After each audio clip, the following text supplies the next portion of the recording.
Dark Myth WuKong Chapter 24. 7 Sages. After concealing himself, Sun Wukong slowly approached the high firmament hall, but he didn't dare get too close. Although Sun Wukong was extremely confident in his strength, the individuals within the high firmament hall were not simple. With Sun Wukong's current power, even if discovered, escaping was still possible. But alerting the enemy like this might allow Tathagata to trace the whereabouts of his master and second junior brother. That would be truly disastrous.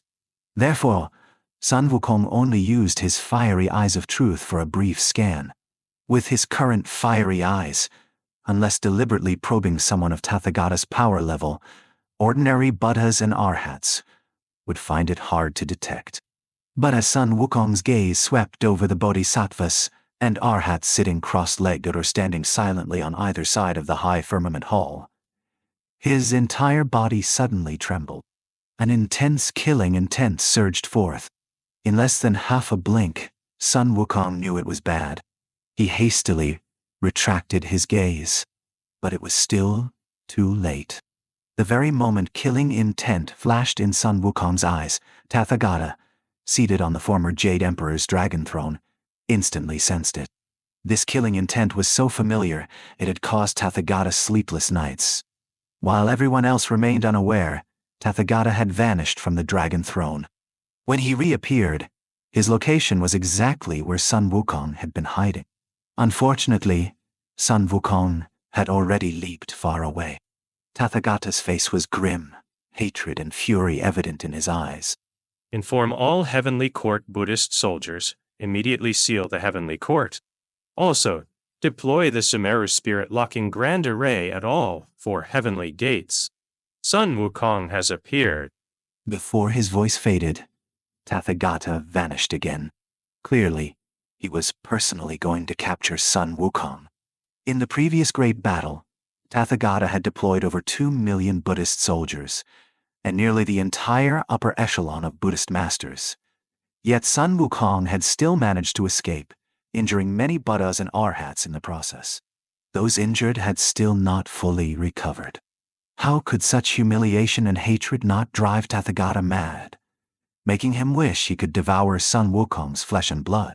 Although Buddhists are vegetarians, but he hadn't expected Sun Wukong to reappear so quickly, and to brazenly probe Tathagata's great hero hall.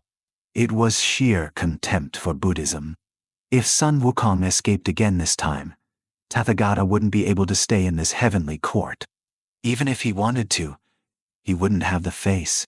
Furthermore, his position as Buddha Lord might even be in jeopardy. Therefore, this time, no matter what, Sun Wukong had to be kept within the heavenly court. Otherwise, the price would be unbearable for Tathagata. Fortunately, Tathagata quickly sensed Sun Wukong's aura. Instantly, an even more terrifying aura erupted from Tathagata, and he chased after Sun Wukong's presence at a speed faster than before. Tathagata knew that even if the heavenly court Buddhist soldiers could stall Sun Wukong for a moment, it wouldn't be for long. A few breaths were the limit. Unless the ones who discovered Sun Wukong were those few specific Buddhas, but after the last encounter, those Buddhas were likely scared witless and would avoid him at all costs. It seemed that after this incident, this group of Bodhisattvas and Buddhas would have to be replaced. Buddhas scared senseless by a demon monkey were no longer of much use. Thoughts racing, Tathagata himself had already appeared at the northern heavenly gate. The moment Tathagata materialized, he saw Sun Wukong, having just sent several golden body Arhats flying with his cudgel, about to leap away. Where do you think you're going, demon monkey? You come and go from my heavenly court as if it were uninhabited, truly too audacious. Today, you shall stay here. As he finished speaking, Tathagata's hands formed hundreds of seals in succession. After concentrating for half a breath, a giant, shimmering golden arm materialized out of thin air, then shot towards Sun Wukong at a speed far exceeding sound. In this single strike, Tathagata used 80% of his power, reserving the remaining 20% for contingencies. Old Tathagata, such arrogant words daring to claim this heavenly court as yours. Today I'll make you remember, the great sage equal to heaven, Sun Wukong, can return whenever he pleases. A 10,000th of a breath after Tathagata unleashed the giant golden hand, Sun Wukong also clenched his right fist. Then, a colossal, earthen yellow fist, in no way inferior to Tathagata's golden hand, struck out brazenly. The next moment, a massive wave of force radiated outwards. The Buddhist soldiers previously swept aside by Sun Wukong's golden cudgel instantly disintegrated into fine powder across the sky. Dignified golden body arhats couldn't even withstand the aftershock of the clash between the two. Once the ore stabilized slightly, looking at the two, Sun Wukong stood unmoved, only the sleeve of his striking right arm slightly damaged, otherwise unharmed. Tathagata, however, had retreated 3 large steps, his clothes disheveled, the chi and blood within him churning. This single exchange immediately decided the victor. Looking at the still domineering Sun Wukong, Tathagata felt a wave of panic. During the previous battle, Sun Wukong's strength had suddenly surged several times, allowing him to break out of the encirclement. But Tathagata knew that sudden surge couldn't last, and would surely have severe repercussions. But in today's clash, Sun Wukong's strength was actually so much greater than his own. His own strike, using 70% power and a long-hoarded secret technique, yielded a result Tathagata couldn't accept. He knew his own condition. Although retreating 3 steps had mitigated much of the impact, the ceaseless turmoil of chi and blood clearly indicated injury. Though not severe, it was definitely an injury. This was more unbearable than killing Tathagata himself. The insignificant monkey demon he could suppress with one hand years ago had now become an existence he found hard to resist. This drove Tathagata nearly mad. Just as Tathagata gathered all his magic power, preparing for a life-or-death battle with Sun Wukong, he saw Sun Wukong wave his hand, retracting the golden cudgel into his right ear. Before Tathagata could say anything, Sun Wukong spoke. Tathagata, today is not the day for our final battle. But it won't be long. Just wait in your heavenly court. Wait for me, your old son, to wreak havoc in heaven again. Finished speaking, he transformed into an inconspicuous streak of golden light and gracefully departed, leaving only Tathagata standing alone, blankly watching Sun Wukong's retreating figure, slowly dissipating the magic power he had just gathered. It wasn't that he didn't want to stop him, but he simply couldn't. The moment he prepared to strike, he suddenly found Sun Wukong's aura had vanished completely. This startled Tathagata, but looking up, he saw Sun Wukong clearly right before him. Yet, somehow, he couldn't sense the slightest trace of Sun Wukong's aura, as if only an illusion stood there. But could an illusion be so powerful as to force him back 3 steps, even when he used 70% of his power? Tathagata didn't believe it, couldn't believe it. But the reality was just that. And all Tathagata could do was watch Sun Wukong leave leisurely. He was utterly powerless. At this moment, a terrifying thought arose in Tathagata's heart. Sun Wukong hadn't failed to escape. He had deliberately waited for him. This made Tathagata suck in a cold breath. But a moment later, despair washed over Tathagata's face, as if all his strength had drained away. At this moment, Tathagata didn't resemble a Buddha lord, but rather a defeated monk. By now, Sun Wukong had returned to the spiderweb cave.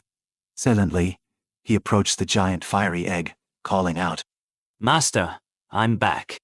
This is the Osmanthus branch I got from Guanghan Palace. It might help alleviate some of Bajie's pain and increase his chances slightly. He took the branch from his bosom and presented it to Tang Sanzang. Tang Sanzang nodded slightly, and the fiery egg quietly opened a gap. Sun Wukong's right hand, holding the branch, vibrated. The branch instantly turned into powder, all of which flew through the gap into the fiery egg. A small portion landed on the rotating 9-toothed rake, while the majority fell into Tang Sanzang's palm. As the Osmanthus powder landed, the nine-toothed rake seemed to sense it, suddenly pulsing like a heartbeat. The mini rake trembled continuously, absorbing all the fallen powder, then fell silent again. Seeing this, Sun Wukong knew Zhu Bajie had absorbed the Osmanthus powder, and there was nothing to worry about for now. He didn't dare linger, not out of fear of the Red Lotus karmic fire, but fear of interfering. The slightest mistake could cause unimaginable disaster for Zhu Bajie. Just as he arrived, Sun Wukong departed silently again. However, he didn't return to his cultivation chamber, but went straight to the entrance of the spiderweb cave. The spiderweb cave area, once piled high with white bones, a dead land for 100 miles around, had transformed over the years into a lush, verdant primeval forest. The people were gone, and the place had changed. Setting up an illusion array at the cave entrance, he made several leaps and bounds to reach the top of the tallest ancient tree in the forest.